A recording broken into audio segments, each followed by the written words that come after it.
አንድ አምላክ በሚሆን በአብ በወልድ በመንፈስ ቅዱስ ስም ጥቅምት 23 በዚች ቀን ለአባቶች ሊቃነ ጳጳሳት 52ኛ የሆነ የእስክንድርያ ሊቀ ጳጳሳት አባ ዮሴፍ አረፈ።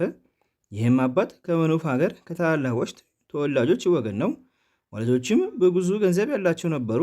ታናሽም ሆኖ ሳለ አባትና እናቱ ትተውት ሲሞቱ ድሃ አደግ ሆነ። አንድ እግዚአብሔርን የሚፈራ ሰው አሳደገው። አድጎ በጎልመሰም ጊዜ የወላጆቹን ገንዘብ ሁሉንም ወስዶ ለድሆችና ለምስኪኖች መጸወተ። ከዚህም በኋላ ወደ አስቄጥስ ገዳም ወጥቶ ከአንድ ጻድቅ ሽማግሌ ሰው አባት ዘንድ መነኮሰ። በበጎ ገድል ሁሉ እየተጋደለ ኖረ። ገዳማዊ አባ ማርቆስም ሊቀ ጵጵስና በተሾመ ጊዜ የዚህን አባ ዮሴፍ በጎ ጠባዩን ትሩፋቱን ዜና ሰምቶ መልእክተኞችን ልኮ ወደ እርሱ አስመጣው። በቤቱም አኖረው። ከብዙ ወራትም በኋላ አባ ዮሴፍ ሊቀ ጳጳሳቱን አባ ማርቆስን ወደ አስቄጥስ ገዳም ይሄድ ዘንድ ተወኝ ብሎ ለመነው። ያን ጊዜም ቅስና ሹሞ አሰናበተው። ሊቀ ጳጳሳት አባ ስምዖንም እስካረፈ ድረስ በዚያ በአስቄጥስ ገዳም ኖረ። ከዚህም በኋላ የግብፅ ሀገር ያለ ሊቀ ጳጳሳት ብዙ ወራት ኖረች። ከዚህም በኋላ ኤጲስቆጶሳቱ መማለጃ ስለተቀበሉ ከአንድ ሚስቱ ከሞተችበትና መዓስብ ከሆነ ጸሐፊ ጋር ሊቀ ጵጵስና የሾሙት ዘንድ ተስማሙ። እኩሌቶቹ ግን ተቃውሟቸው እንዲህ አሏቸው።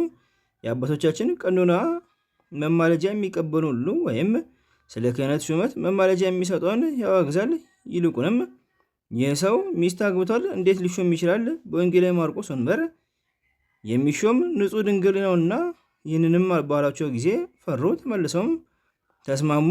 ለዚች የከበረች ሹመት የሚሻለውን ይገልጽላቸው ዘንድ ክብር ይግባውና ወደ ጌታችን በአንድ ምክር ሆነው ጸልየው እግዚአብሔርም ሰምቷቸው ለዚች የከበረች ሹመት የሚሻል አባ ዮሴፍ እንደሆነ አሳሰባቸው። ከዚህም በኋላ አባ ዮሴፍን ያመጡት ዘንድ ወደ አስቄጥስ ገዳም መልእክተኞችን ላኩ። መልእክተኞችም ይህ አባት ዮሴፍን የምረጥከው ከሆነ ምልክትን ትገልጥልን ዘንድ አቤቱ እንለምንሃለን፣ የቤቱም ደጃፍ ክፍት ሆኖ ካገኘን ምልክት ይሁንልን ብለው ወደ እግዚአብሔር ለመኑ። በደረሱም ጊዜ አንዱን መነኮስ እየሸኘ የበዓቱም ደጃፍ ክፍት ሆኖ አባ ዮሴፍን አገኙት። ባያቸውም ጊዜ መንፈሳዊ ሰላምታን በመስጠት እጅ ነሳቸውና በደስታ ተቀብሎ ወደ በዓቱ አስገባቸው። በዚያንም ጊዜ ለአባ ዮሴፍ ሊቀ ጵጵስና ይገባዋል ይገባዋል ይገባዋል እያሉ ይዘው አሰሩት። እርሱ ግን እኔ ብዙ ኃጢአትን ሰርቻለሁና ይህ የከበረ ሹመት አይገባኝም እያለ ይጮህ ነበር። እነርሱም ወደ እስክንድርያ ከተማ ወስደው ሊቀ ጵጵስና ሾሙት እንጂ ምንም ምክንያት አልተቀበሉትም። በወንጌላዊ ማርቆስ ወንበርም በተቀመጠ ጊዜ ለቤተ ክርስቲያን እጅግ የሚያስብ ሆነ። ለእርሱ የሆነውን የግብሩን ገቢ ወስዶ ምድሮችን በመግዛት ለቤተ ክርስቲያን መተዳደሪያ ሊሆኑ ጉልቶችን ያደርጋቸው ነበር። አዘወትሮም ሕዝቡን የሚያስተምራቸው ሆነ። በምን ለእያንዳንዱ ቸለል አይልም። ነገር ግን ሰይጣን ስለቀናበት ያለ ሐዘን አልተውም። ይህም እንዲህ ነው። በምስር ሀገር የተሾሙ 2 ኤጲስቆጶሳት በሕዝቡ ላይ ክፉ ነገር በማድረግ በማይገባ ስራ አስጨንቋቸው። እርሱም በርኅራኄና በፍቅር መንጋዎቻቸውን እንዲጠብቁ አዘዛቸው፣ ለመናቸውም። እነርሱ ግን ሰምተው ከክፋታቸው አልተመለሱም። በሕዝቡ ላይም ችግርን ባበዙ ጊዜ ሕዝቡ ሁሉ በጠቅላላ ወደ ሊቀ ጳጳሳት አባ ዮሴፍ መጡ። በፊትም እንዲህ ብለው ጮሆ፣ እሊህን ኤጲስቆጶሳት ካላያችን ካላነሳቸው እኛ ወደ ሌላ ሃይማኖት እንገባለን።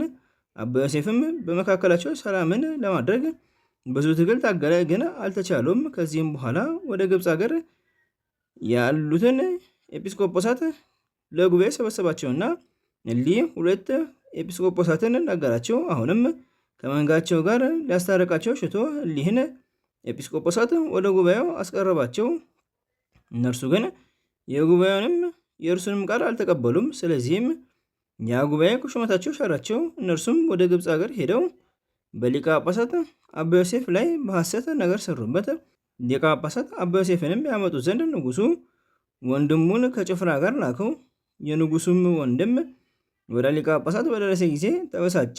ሊገለውም ወዶ ሰይፉን መዞ ሊቀ ጳጳሳቱን ሊመታው ሰነዘረበት። ግን እጁ ወደ ሌላ ዘንብሎ መሰሶ መቶ ሰይፉ ተሰበረ። እጅግም ተቆጥቶ ሌላ ሰይፍን መዞ በመላ ኃይሉ መታው። ያን ጊዜም ሰይፉ ከአንገቱ ወደ ወገቡ ተመልሶ ልብሱንና ቅናቱን ብቻ ቆረጠ። የንጉሱም ወንድም ከክፋት ንጹሕ እንደሆነ ስለዚህ አምላካዊ ኃይል እንደምትጠብቀው አሰበ አስተዋለም። ወደ ንጉስም በክብር አደረሰው። ወንድሙ ለሆነ ንጉስም በእርሱ በሊቀ ጳጳሳት ላይ የሆነውን ሁሉ ነገረው። ንጉሱም ፈራው አከበረውም። ከዚህም በኋላ ስለከሰሱት ስለ ሁለቱ ኤጲስቆጶሳት ጠየቀው። እርሱም ስለ ክፉ ስራቸው በጉባኤ እንደተሻሩ እውነቱን ለንጉስ አስረዳው። ያን ጊዜም ሐሰተኞች እንደሆኑ ንጉስ አወቀ። ይገድሏቸውም ዘንድ አዘዘ። ሊቀ ጳጳሳት አባ ዮሴፍም ንጉሱን እንዲህ ብሎ ማለደው፣ ጌታችን በክፉ ፈንታ በጎ እንድናደርግ እኛን አዞናልና ስለ እግዚአብሔር ብለህ እሊህን ማራቸው እንጂ አትግደላቸው። ንጉስም ስለ የዋህነቱ አደነቀ። ልመናንም ተቀብሎ ማረለት። ከዚህም በኋላ በሹማምንቱና በኤጲስቆጶሳቱ ሁሉ ላይ የፈለገውን ያደርግ ዘንድ ቢፈልግ እንዲሾም ወይም እንዲሽር የሚቃወመው እንዲያኖር ደብዳቤ በመጻፍ ስልጣን ሰጠው። በዚህም አባት ዘመን የኢትዮጵያ ንጉስ ወደዚህ አባት ወደ ሊቀ ጳጳሳት አባ ዮሴፍ እንዲህ ብሎ መልእክት ላከ። ለወንጌላዊ ማርቆስ መንበርና በላዩ ለመቀመጥ ለተገባው ቅድስና እጅ እነሳለሁ። በእኔና በመንግስቴ ላይ በመላ ወገኖቼ በኢትዮጵያ ሰዎች ላይ ይቅርታ እንድታደርግና አባታችንን አባ ዮሐንስን እንድትልክልን እለምንሃለሁ። ከሀገራችን ሰዎች ከእውነት መንገድ የወጡና የሳቱ ጳጳሳችንን አባ ዮሐንስን እኔ ሳልኖር ሳላውቅ አባረውታልና ስለዚህ በሀገራችን ቸነፈርና ድርቅ ሆኖ ከሰዎችም ከእንስሶችም ብዙዎች አለቁ።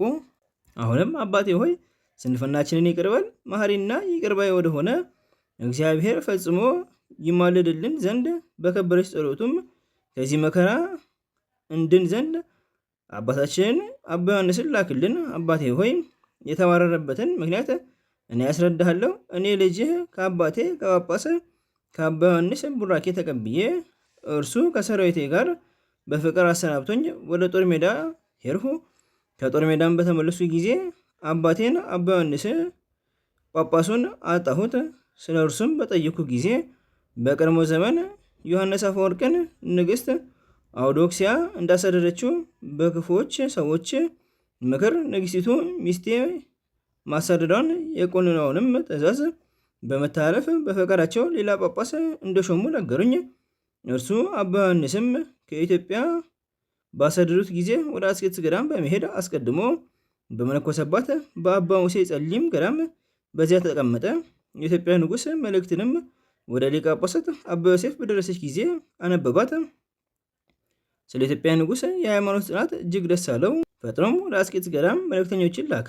አባ ዮሐንስን ወደ እርሱ አስመጥቶ አረጋጋው፣ አጽናናው። ከዚህም በኋላ ከረጋጋዎች ሰዎች ጋር ወደ ኢትዮጵያ ሀገር ላከው። አባ ዮሐንስም ወደ ኢትዮጵያ ሀገር በደረሰ ጊዜ ቸነፈር ተወገደ፣ ዝናብም ዘነበ።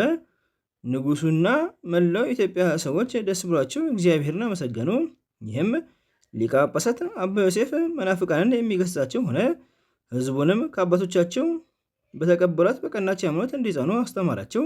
ከቅዱሳት መጻሕፍትም ለእነርሱ ስውር የሆነውን ተርጉሞ ያስረዳቸዋል፣ ያስገነዘባቸዋልም። በትምህርቱና በጸሎቱ እንዲህ ጠበቃቸው። ጌታችንም በእጆቹ ብዙዎች ታምራትን አደረገ። የአማራች ገድሉን ፈጽሞ እግዚአብሔርን አገልግሎ በሰላም በፍቅር አረፈ። መለያየቱም ዘመን 75 ነው። ከምንኩስና በፊት 20 ዓመት በምንኩስና ተጋድሎ 39 ዓመት በሊቀ ጵጵስና ሹመት 19 ዓመት ኖረ። ለእግዚአብሔር ምስጋና ይሁን፣ እኛንም በዚህ አባት ጸሎት ይማረን፣ በረከቱም ከኛ ጋር ትኖር ለዘላለሙ አሜን። በዚህችም ቀን የቆጵሮስ ሀገር ኤጲስቆጶስ ዲዮናስዮስ በአልያውን ነገስታት በዲዮቅልጥያኖስና በመክሲሚያኖስ ዘመን በሰማዕትነት አረፈ። ይህንንም ቅዱስ በያዙት ጊዜ ብዙ ስቃይን አሰቃዩት። መሰቃየቱንም በሰለችው ጊዜ ራሱንም በሰይፍ አስቆረጡ። የሰማዕትነት አክሊልንም ተቀበለ። በረከቱም ከኛ ጋር ትኖር ለዘላለሙ አሜን። በዚችም ቀን የቅዱሳን ኢላሪዮስ፣ ጣንቅያቅ፣ ቴዎዶሲዮስ፣ ቴዎላስ፣ ዮሳብና ገድላ የሰማዕት እስክንድርያም መታሰቢያቸው ነው። በረከታቸውን ከኛ ጋር ትኑር ለዘላለሙ አሜን።